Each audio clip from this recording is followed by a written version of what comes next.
नमस्कार, मी रेखा. सर्वांचं खूप मनापासून स्वागत. आज आपण तांदळाची खीर करणार आहोत. यात मी कॅरमलचा वापर केलेला आहे, त्यामुळे खीरीला छान रंग येतो आणि एक वेगळी अशी टेस्ट येते. त्यानंतर मिल्क पावडरमुळे खीरीला छान दाटसरपणा येतो. नेहमीच्या आपल्या चवीपेक्षा थोडीशी वेगळी अशी छान चव येते खीरीला. तर मग ही छान दाटसर आणि दाणेदार अशी खीर करण्यासाठीची कृती पाहूया. तर खीर करताना शक्यतो आपण सुगंधित तांदूळ वापरायचा आहे, त्यामुळे खीर छान होते. मी इथे इंद्रायणीचा तांदूळ वापरलेला आहे. बासमती तांदूळ किंवा मग आंबेमोहर कुठलाही सुगंधित तांदूळ वापरला तर खीरीला छान टेस्ट येते. आता हे तांदूळ स्वच्छ पाण्याने धुवून घेतलेले आहेत आणि 15 ते 20 मिनिटांसाठी आपण हे पाण्यात भिजत ठेवणार आहोत. तांदूळ भिजत आहेत तोपर्यंत आपण 1 तासभर भिजवलेले जे बदाम आहेत त्याचे साल काढून घेऊया. तर सर्व बदामांचे आपण अशा पद्धतीने साल काढून घेतलेले आहेत. आता मिक्सरच्या भांड्यामध्ये सर्व साल काढलेले बदाम आणि तांदूळ घेतलेले आहेत 2 चमचे. हे आपण मिक्सरला लावून याची पेस्ट तयार करून घ्यायची. उरलेले तांदूळ आता आपण इथे 2 चमचे तूप घेतलेले आहे आणि हे उरलेले जे तांदूळ आहेत ते छान यावर परतून घ्यायचे आहेत. त्यानंतर मिक्सरला लावलेले तांदूळ आणि बदाम ते सुद्धा यावर परतून घ्यायचे. साधारण 3-4 मिनिट परतून घेतलं की यामध्ये आपण दूध घालणार आहोत. तर दूध आपण साईसकट वापरायचं आहे, त्यामुळे खीरीला छान टेक्स्चर येतं, छान घट्ट अशी खीर होते. तर हे 1 लिटर दूध आहे, साईसकट दूध मी हे वापरलेलं आहे. आता ह्या दुधामध्ये आपल्याला हे तांदूळ जे आहे ते छान शिजवून घ्यायचे आहेत. आता हे तांदूळ खाली बसलेले आहेत कारण ते शिजलेले नाही आहेत. जसे जसे ते शिजायला लागतील तसे ह्या दुधाला छान घट्टसरपणा यायला लागेल. तर चमचासुद्धा सतत असं साईडने फिरवून घ्यायचं आहे, म्हणजे जे भांड्याला लागलेलं दूध आहे ते निघून येतं. तर आता इथे मी कोमट पाण्यामध्ये मिल्क पावडर घेतलेली आहे 2 चमचे. मिल्क पावडर घातल्यामुळे खीर छान घट्ट होते. व्यवस्थित मिक्स करून घ्यायचं आहे, त्याच्या गुठळ्या होऊ द्यायच्या नाही आहेत. आता ड्रायफ्रूट्स आपल्या आवडीनुसार आपण कुठलेही ड्रायफ्रूट्स घेऊ शकता. मी इथे काजू, बदाम आणि किशमिश वापरलेले आहेत.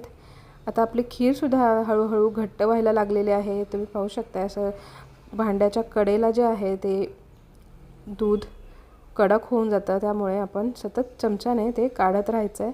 आता मिल्क पावडर आणि ड्रायफ्रूट्स ह्यामध्ये घालून घेतलेले आहेत. तांदूळ बऱ्यापैकी शिजत आलेला आहे, पण अजूनही हे घट्ट व्हायला हवं आहे, म्हणून लो टू मीडियम फ्लेमवरच आपल्याला हे शिजवत राहायचं आहे. सतत चमच्याने ढवळत राहायचं आहे.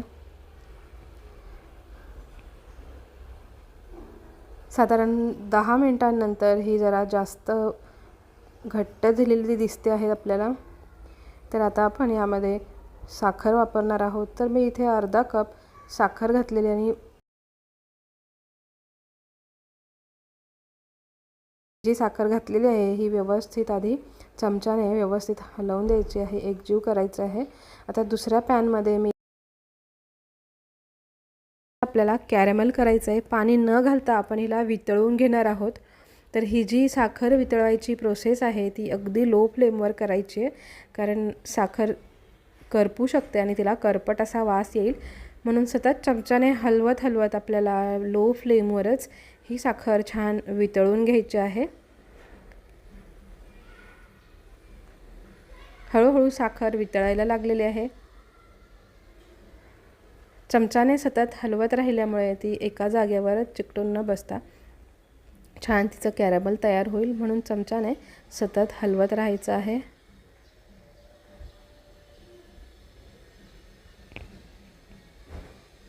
तर अशा पद्धतीने आपण नेहमीची फक्त साखर घालण्याऐवजी कॅरमल घालून जर खीर केली तर तिची छान वेगळी अशी एक टेस्ट येते. तुम्ही नक्की ट्राय करून पहा.